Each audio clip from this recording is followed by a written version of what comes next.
90 का दशक बिहार की राजनीति में माफिया राज का स्वर्ण काल था। उस समय जो खून के छींटे निकले थे उसके पाप धोने के लिए कुछ विधायक बेचैन दिख रहे थे। बिहार विधानसभा में नीतीश सरकार ने साफ साफ बता दिया था कि पूर्व सांसद आनंद मोहन को नहीं छोड़ा जा सकता, वह जेल में ही रहेंगे क्योंकि नियम यही कहता है। मगर आज उस नियम को बदल दिया गया ताकि आनंद मोहन की रिहाई हो सके।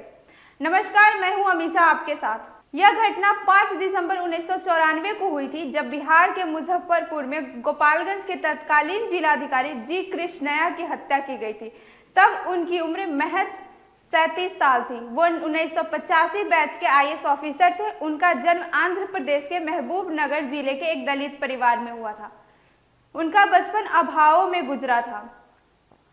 ब्यूरोक्रेसी लॉबी में एक ईमानदार अधिकारी के तौर पर उनकी गिनती होती थी। शायद यही वजह रही होगी कि बिहार के तत्कालीन मुख्यमंत्री लालू यादव अपने गृह जिले ब्यूरोक्रेसी लॉबी में एक ईमानदार अधिकारी के तौर पर उनकी गिनती होती थी। शायद यही वजह रही होगी कि बिहार के तत्कालीन मुख्यमंत्री लालू यादव ने अपने गृह जिले गोपालगंज में जिला अधिकारी के तौर पर कृष्णया की तैनाती की थी। बिहार के पूर्व DGP अभयानंद ने एक फेसबुक पोस्ट में जी कृष्णया से जुड़ी अपनी यादों को साझा किया है। उन्होंने लिखा था कि श्री जी कृष्णया पश्चिम चंपारण के जिला पदाधिकारी थे और मैं पुलिस अधीक्षक। एक दिन हम दोनों बगहा क्षेत्र के नहर की कच्ची सड़क पर चले जा रहे थे। बातों बातों में अचानक उन्होंने मुझे अपनी जिंदगी के कुछ किस्से सुनाए।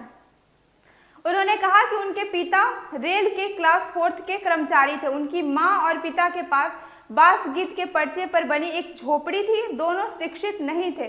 वे स्वयं पढ़ने में अच्छे थे तो उनको दलित छात्रवृत्ति मिली और वह 4ठी कक्षा में दलित छात्रावास चले गए। उनके गांव में एक नहर थी। जब हॉस्टल से मन उब जाता तब वे नहर में तैरते हुए घर आ जाते थे, परंतु किसी दिन भी घर के हड़िया में उन्हें खाना नहीं मिलता। फिर भागकर हॉस्टल चले जाते, कम से कम वहां खाना तो मिलता था। इस तरह के संघर्षों से गुजरते हुए भारत की सबसे बड़ी परीक्षा पास कर IAS बने थे। 5 दिसंबर 1994 को मुजफ्फरपुर जिले में जिस भीड़ ने गोपालगंज के तत्कालीन जिलाधिकारी जी कृष्णया को पीट कर हत्या की थी, उसका नेतृत्व आनंद मोहन कर रहे थे।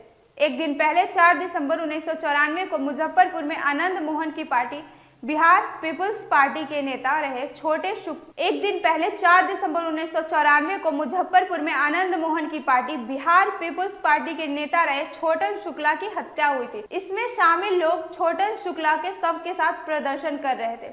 तभी मुजफ्फरपुर में मीटिंग कर गोपालगंज जा रहे DM पर भीड़ ने खबड़ा गांव के पास हमला कर दिया। पुलिस कर्मियों के बीच में DM को गोली मार दी गई।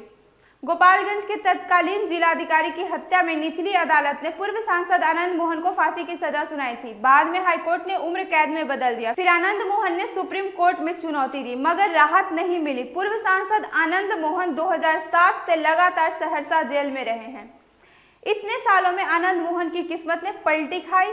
उनके बेटे चेतन आनंद सत्ताधारी पार्टी RJD से विधायक हो गए। बिहार के मौजूदा मुख्यमंत्री नीतीश कुमार BJP से गठबंधन तोड़ RJD के समर्थन से एक बार फिर CM बन गए हैं। अब नीतीश सरकार ने अपने बनाए हुए नियम को बदल दिया है। इससे बाहुबली पूर्व सांसद आनंद मोहन की रिहाई का रास्ता साफ हो गया है। अब नए नियम के मुताबिक उनकी जेल से रिहाई हो सकती है। अधिसूचना पर कानून के जानकारों ने मीडिया से कहा कि संशोधन करके उस वाक्यांश को हटा दिया गया है जिसमें सरकारी सेवक की हत्या को शामिल किया गया था। नोटिफिकेशन के बाद अब ड्यूटी पर तैनात सरकारी सेवक की हत्या अपवाद की कैटेगरी में नहीं गिना जाएगा, बल्कि एक साधारण हत्या मानी जाएगी। बिहार सरकार की नए अधिसूचना से पूर्व सांसद आनंद मोहन की जेल रिहाई आसान हो जाएगी, क्योंकि सरकारी अफसर की हत्या के मामले में आनंद मोहन को सजा हुई थी। अब इसे विलोपित कर दिया गया है। राज्य सरकार की रिमिशन की पॉलिसी 1984 में 2012 में 2 बार बदलाव किए गए। इसके तहत 5 श्रेणी के कैदियों को छोड़ने का प्रावधान शामिल था, जिनमें से 1 से अधिक मर्डर, डकैती, बलात्कार, आतंकवादी साजिश रचने और सरकारी ऑफिसर की हत्या के दोषी होंगे। मगर सरकारी ऑफिसर वाली बाध्यता को समाप्त कर दिया।